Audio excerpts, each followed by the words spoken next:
Canceled. Did you talk about Stephen Skiros town?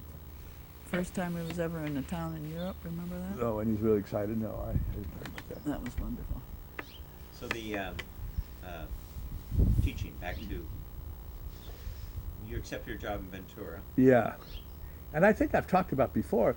Remember what great students I had the first year? That was our first day. We didn't get it on tape. We didn't get it on tape. Well, I had, they were about 11 years younger than I was, and Sputnik had occurred, and so the standards had been raised, and these kids were extremely smart and extremely aware of the world, much more so than I had been. They all talked about going to graduate school, and there are 4 junior highs, and I had the children in the very first year in one class of 3 of the junior high school principals, and all the other teachers told me I was only one chapter ahead of everybody, and all the teachers told me the back to school night hardly anybody shows up. And that one class, first period class, all the seats were taken and people were standing on both sides and at the back of the room, and I was as nervous as could be about telling them. And I had Carmen Magipento, who had taken second in the nation in the spelling bee contest. And every time I was up at the board, I always felt her eyes on my back that I was going to misspell on the board. And I had that Dick Klopper, who I talked about before, when I decided to have a trial of Napoleon for crimes against humanity, whether we were better off with Napoleon without him. And Dick Klopper took his 11 students home, and they rehearsed, and they made costumes, and they came in, and then he did an unbelievable summation of the jury. And if you have really good kids, you got to get out of their way and give them some unstructured activities to do, and they really will shine. That was a remarkable class. I'm not just looking back with rose-colored glasses, but those. Right. But that's right. And then there was the time when the girls were faking me out, and they're all raising their hand, and they were just answering questions. I just couldn't believe it. And as I said before, they talked about going to graduate school, and I didn't even know what graduate school was when I was a sophomore in high school. But then one day there was a note on the floor by one of the girls who always raised her hand, right? And it said, "This class is so boring. The only thing that keeps me going are Dickie Klopper's blue eyes," which was a dose of reality. And I also had a 5th period class that was just a sort of a general basic class. And they were a lot of discipline problems, and I really never was able to get them to stop talking, and they were, we didn't get very much done. And what year was this? This was 64, 65. And still at that time there'd be discipline problems. Oh yeah, they were even so. Not bad, not like now. not like bad, No. but they just kind of didn't want to work, and they wanted to talk a lot. Right. And I guess all the way by April, the principal came in to observe me for the first time as a first-year teacher, and these students knew who he was, knew who the principal was, luckily, when they came in. And all of a sudden, they stopped talking, they raised their hands. The class just went beautifully for 20 minutes. And then he left, and they went right back to the way they were. And I had enough self-confidence to tell the principal that they were much better when he was there. And he said, "Well, that's okay. That means they liked you. They wouldn't have covered for you if they hadn't liked you." Even though I would, so that was a positive step. Right. And then you mentioned how kids changed as the Vietnam War started approaching. Well, what Drugs. changed was the drugs coming in about 68, 69. Right. And now, was it just marijuana, or was it? Oh, no. oh, it was other stuff other too, stuff. heavy drugs. Right. But the teachers and the parents didn't know how to react. A parent would find a marijuana cigarette under the bed, and they'd be horrified, and they'd call the police and have the police waiting for their kid when they came home from high school, which alienated the child and the parent. Right. And the teachers didn't know how to react to it. But it was Sure. heavy drugs besides marijuana. Yeah. I mean, one of my best students, I was selling tickets at a basketball game, and he graduated, and he came back, and his hair was long, and he looked just really disheveled, and he said, I said, "What's going on?" He said, "I'm just living on the world, man. I'm just living on the world." But luckily, he has since kicked the habit. But Drake Yancey, another one of my students, died of a drug overdose, fell down at a party in Pierpont and broke his neck, and So it messed up a whole lot of lives Right. at the beginning when people didn't know how to deal with it. Ken, I was thinking about that debate you had in that class between those two young women. Would you I'm tell not that sure story? I want to talk about that Oh, come on. to my grandchildren. That was a wild debate, and I was the only one that didn't know what was going so well. It was just a psychology class. It was a typical debate on abortion. Mm. But there were two girls who had been rivals ever since they'd been sophomores. So, and they were both very talented. And the class knew what was coming on. They said they could have sold tickets to the debate, you know. But it was like 8 o'clock in the morning, and I just walked in kind of sleepily and all that. And we started the debate. And this one girl who was opposed to abortion did a great job. We had the seats in a circle, and she got up and walked around and gave a good 15-minute argument opposed to abortion. And then the girl who got up to defend abortion got up, and they'd both been in drama and so forth, and she whipped out a Playboy centerfold and said there's way too much emphasis on sex in our society, and this is really the problem, you know, and this is why we have to have abortions. And then we had about 5 or 6 football players in the room, and she went back to the front of the football players and said, there's another way to deal with your sexual problems, and that is masturbation. She looked right at the football players. Their mouths just dropped, and the class was so quiet. And she said something about some argument makes me so mad that I could just spit, and she turned and spit on the floor. And it went on for an entire hour, this debate, people asking questions. And then it wasn't finished, so we carried on the next day. And she said, the first thing she said to the class was, there was a lot of talking about what I did and what I said yesterday, you know, and if you're upset about it, just tell me. You don't have to go talk and tell somebody else, you know. She was really gutsy. And it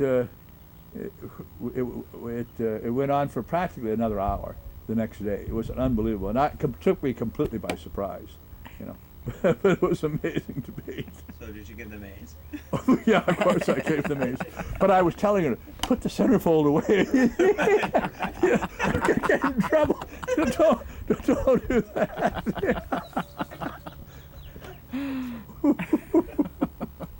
Better take that part out. It's pretty amazing.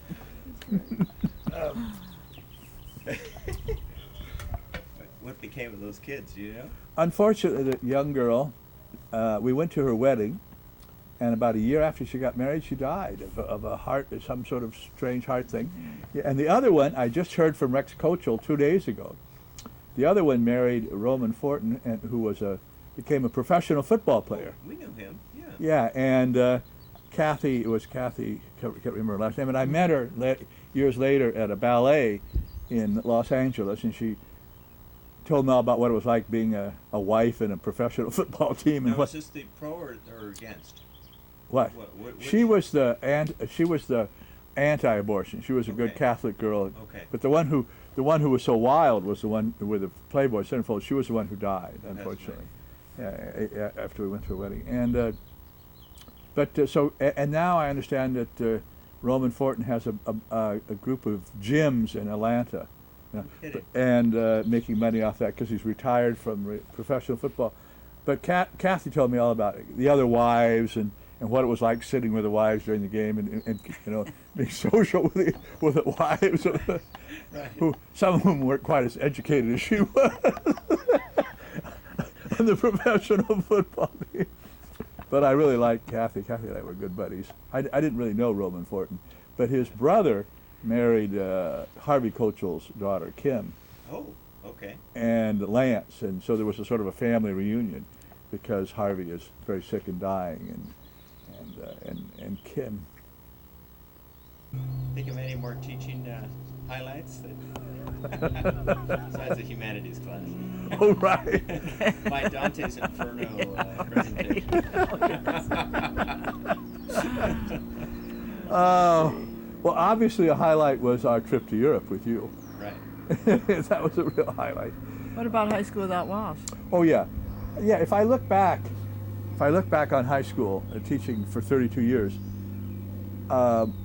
when I got to know students the best was outside of the classroom, not in the classroom. And this guy Larry Waltz came to Ventura High, kind of a wild man. Was he there when you were there, Brent? Larry Waltz? Yeah. Okay. And he came the year I was in Europe, in 72, 73. And he started this High School Without Walls program where students were working at Camarillo State Hospital. And when he came back, for some reason, the principal and he'd had a fight, and the principal took, for some reason, seniority, so took the class away from him and gave it to me. And so I had this class where 5th and 6th period, it was a sort of an advanced psychology class. We all went out to Camarillo State Hospital, and they worked. And schools, didn't you do schools? No, well, too? yeah, Or later? later on we did schools. But Yeah. we would walk around to all the units and sort of visit all the units, and then after 2 weeks, and then they get to pick which one they wanted to work in. And that was a remarkable experience. Some of them, because it was unstructured again, some of them did very poorly, and they just hid out and went smoking and didn't do anything. But there was one girl who lived right up the street here, happened to be Mexican American, and she was only a junior, and she had 20 retarded women that she was in charge of. And she organized everything. She organized birthday parties for every one of them. She organized adaptive PE, and I went to one of the birthday parties where she had brought all the stuff in, little presents for all the women, and they played pin the tail on the donkey. And then later on I had the parents come out and visit, and her mother was so impressed. She said, "This is my daughter who won't even clean up her own room, and here she is in charge of 20 retarded, now we call it developmentally disabled women rather than retarded." But she did have a personnel from the Camarillo State Hospital with her. She wasn't all by herself. Well, no. Oftentimes she was by herself. That was why we ended the program, Okay. because of the fact yeah. that the workers there, the techs, they were called psych techs, were always really wanted to have our kids. But then I would go and visit, and our kids would be in units with autistic children all by themselves, with no adult, no supervisor there. And I knew that was really bad. So there was Nancy Flowers, who was a very pretty blonde from the South, who used to give me hugs for Jesus, and I would say, "It doesn't matter who the hugs are for."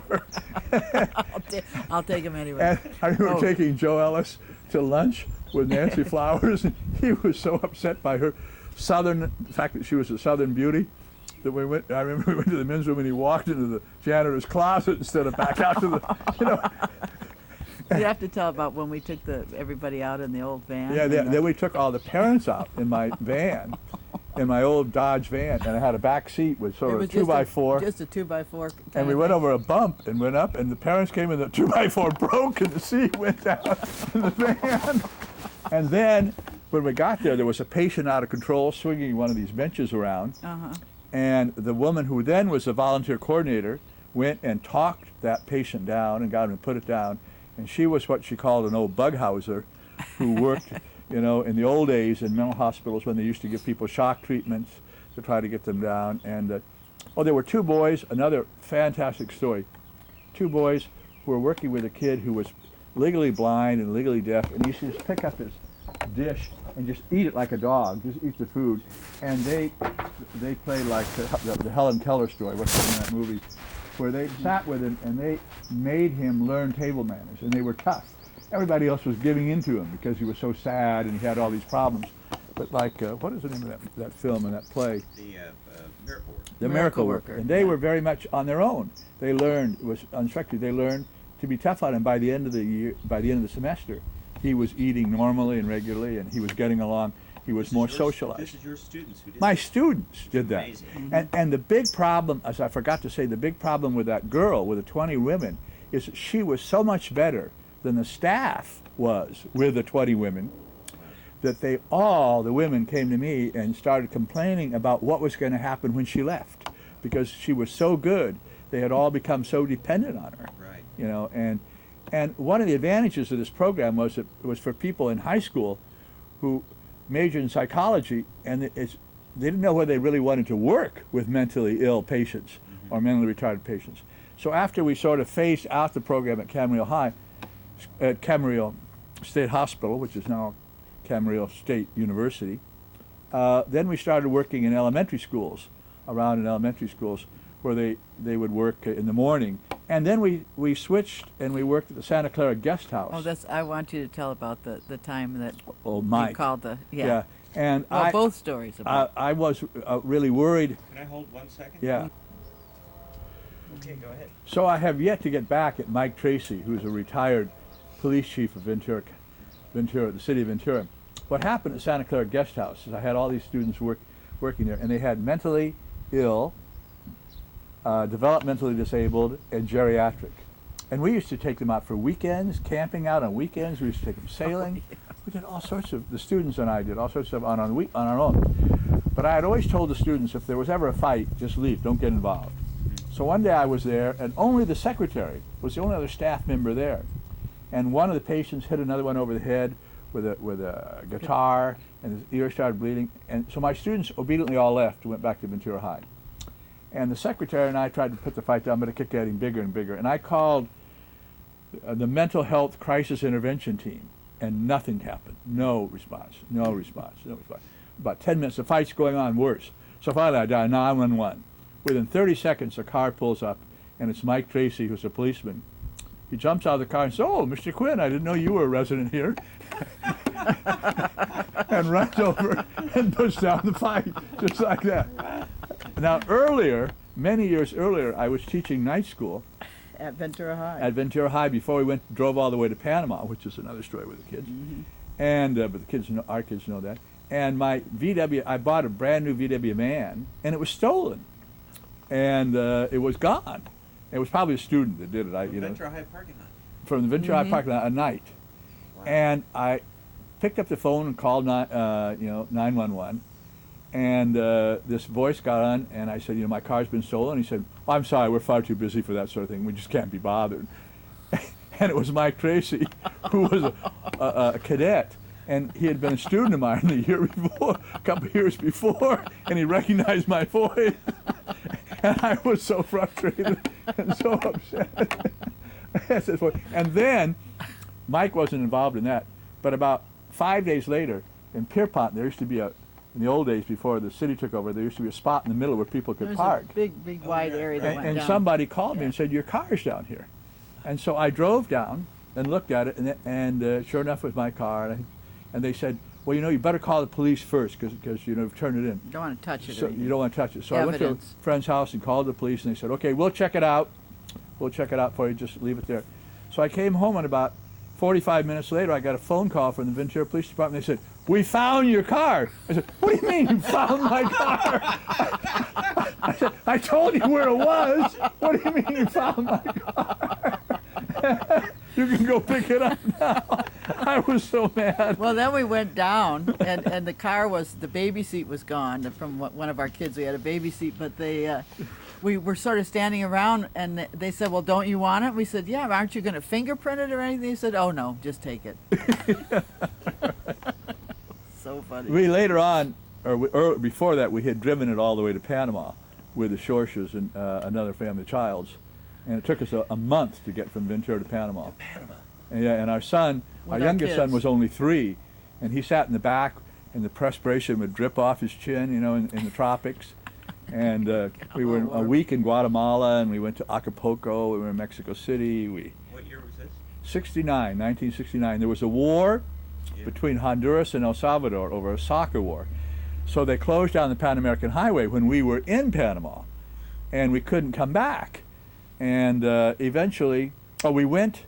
It was before credit cards, so in those days, when you ran out of money, you just turned around and went home, And but we were in Panama. We were running out of money. We were staying longer than we had planned on staying.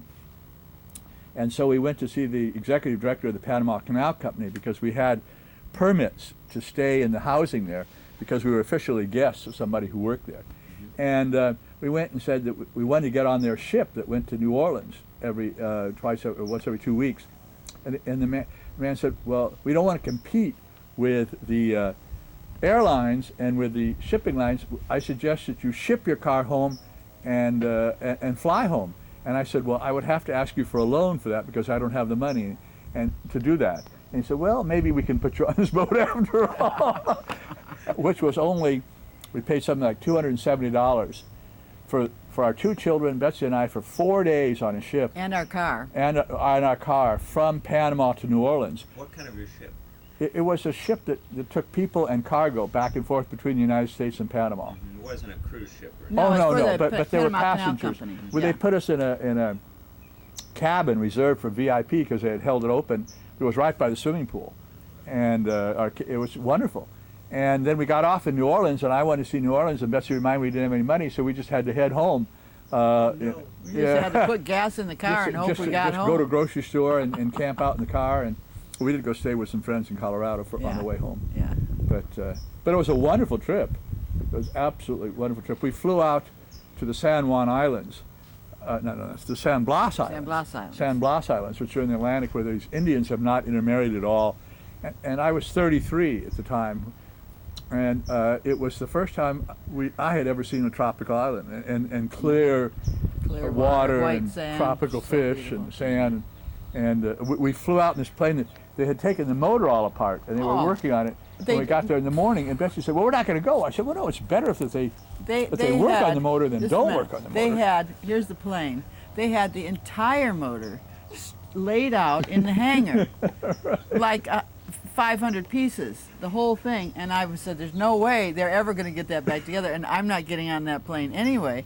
Ken said, well, let's just wait and see what happens. So ultimately, they put it all back together. By about 11 o'clock. Yeah, and we got in the. I was petrified. We had left our kids with the Shorshes and their niece for the day, and we were by ourselves. And I thought, oh, we'll never see them again. And we get up in the plane. We're flying over the jungle, and The Darien jungle. It Darien looked like jungle, a high-low and- carpet.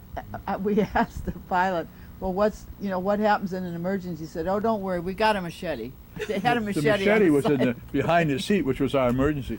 And we went out and landed on those islands, and the airstrip was so short that he just barely got the plane stopped, and we were facing the ocean, rocks in the ocean, And Betsy said, "You're never going to get me to fly like this on a small plane that's this dangerous while our children are still small." Never And then again. we went out, and all the San Blas Indians came and selling their molas. And then we rented a little dugout canoe, and we went out snorkeling, and Oh, we beautiful were out in the tropical fish. canoe, and all of a The sudden we looked pilot up. took and off. The pilot took off, and he just buzzed us, and we just had to lay down in the dugout canoe so he He wouldn't dove hit on us and just pulled out, and the wheel, we could reach up and touch the wheel. I mean, Missed it was us. unbelievable. He'd gone over to start up another plane. They were like bush pilots in Alaska, Right. even though they had a uniform. And in fact, we went with Jungle Jim, That's right. whose Betsy's father had been in the army in Panama in the 30s. In the and- cavalry. in the cavalry, and also had known Jungle Jim. And he was an old man who ran a tour company, and we flew out there. It was spectacular. And Chris, our son, was 3 years old. They took him out to a jungle pool, and they swam, and they went on vines and dropped in the pool, and they chased blue morpho butterflies, which is great, big, huge Beautiful blue. butterflies. And that's the first thing Chris can remember without pictures or without anything in his whole life, when he was 3 out in the jungle. But I remember the perspiration dropping off his chin. Well, the other thing that was astonishing when we were down there, we were at a friend of the Shorshes for a party, and it was the night of the moon landing. And we all watched that, and it was just incredible. And I got in a little bit of Amazing. trouble because I started talking politics, and it was southern. Not like you. It was from the south, and our hostess who reprimanded me the next day because the people were very polite and they didn't say anything to me, but they did to her. And in the south, 90% of the people who worked in Panama were from the south. And in fact, we had the kids there, and we were invited by the treasurer of the Panama Canal Company and his wife to a dinner. And our babysitter was 2 hours late and didn't come, but she finally showed up. And we drove over to this house, and they had a Panamanian chef, and they had all this wonderful Oh, it's food. wonderful. But I remember the lady there said, "Well, you're behind. You got to You catch got to up. catch up." And she gave me 3 martinis in a row. I drank all 3, and I could barely. Caught up, all right. I got really caught up, and then we had that wonderful Panamanian wonderful. food. And I was so upset from the babysitter not showing and missing the party and all that sort of stuff, but that I was happy to drink the 3 martinis. Well, there is the story on the way down to Panama with the you and the keys. Oh well, in that's a stupid Mazatlan. story. I Oh, it's kind of- tripped and the keys fell in a gutter In a sewer, and I cut my arm on the sewer, and I went back and and we had a nurse, and she poured tequila over my arm and Well- put a bandage on it. But then we had to fish the keys out of the sewer. Oh, we had to go with it, yeah, fish with her. Managed to get them, I luckily. managed to get him, yeah. But we used the tequila another time when we were in, I think we were in Los Mochis, and we had parked our car in front of the hotel. Seemed like a good place. All of us parked in the same area. And the next morning we got up, the cars were all gone. No. Remember that? But they had locks on the wheels. Oh, they were locked, the wheels, whatever. Yeah, at any rate, we couldn't drive the cars. So they told us in the hotel that the police, we were on the wrong side of the street when we parked, and they neglected to tell us. So we had to wait for the police station to open, which was 10 o'clock in the morning, and we were up about 6:37. So we went over to the police station, and it was a big grassy area, and we were there, and we played We with went the to the kids, tractor and factory, and they went all- to the tractor factory and so on. But we didn't realize that there were no-see-ums in the grass. And we all got And the bit. women, No. we had shorts on.